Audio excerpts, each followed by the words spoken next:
Hey guys, Steve Zalunardo here with Remax West Zalunardo Associates. We'll talk a little bit about the current inventory, a little bit about my sales itself, and also something interesting I mentioned in my podcast last week. And so let's talk about April. So April was fantastic. We had 8 transactions, so 2 a week, which was amazing. A majority of them, I think 6 out of the 8 transactions were my person or listings themselves. So I'll give you an example between a listing sale and a buyer sale. Basically, a simple analogy is the buying sale is basically a honeymoon. It's good, everyone's happy, it's an easy transaction because it's the purchase where emotions running very positively.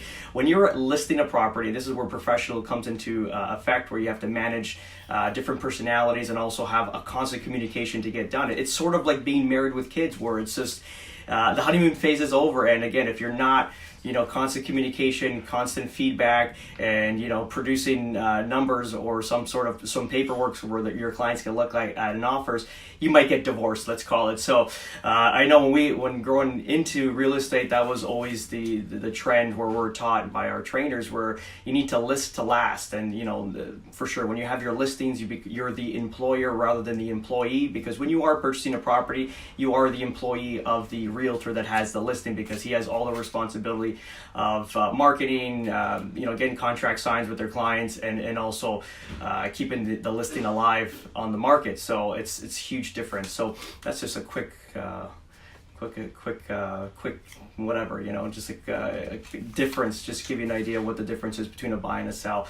Talking about inventory, we're at 18,455 units, which is it's on track. This is all yearly stuff, nothing out of the ordinary with this. 1,452 units actually sold last week, which is good. It means we're still flowing quite well, and we're going to start seeing now. Look, even last week was a little bit slower. Had a little bit of a transitional week. I think the weather kind of threw people off. And then the weekend here, the weather was so damn great that people didn't want to do anything related to business. They were just soaking in the sun because we're all deprived at this point.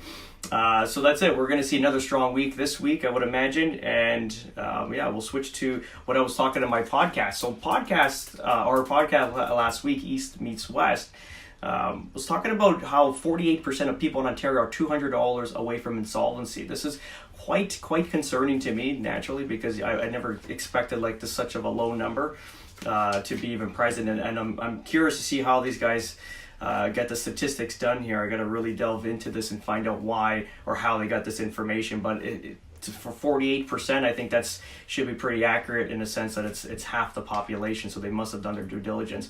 And again, this is very scary. If we're in this situation, start saving now, start eliminating debt, because I feel 2020 was going to be a different year where you're going to have to. It's going to be a changing year. I think this is the last year we have where we can kind of clean stuff like this up and get prepared, sort of like batten the hatches and get ready for a little bit of a war. But that's it. But let's stay positive and keep going. And that's it, guys. Have an amazing week. We'll talk soon. Ciao.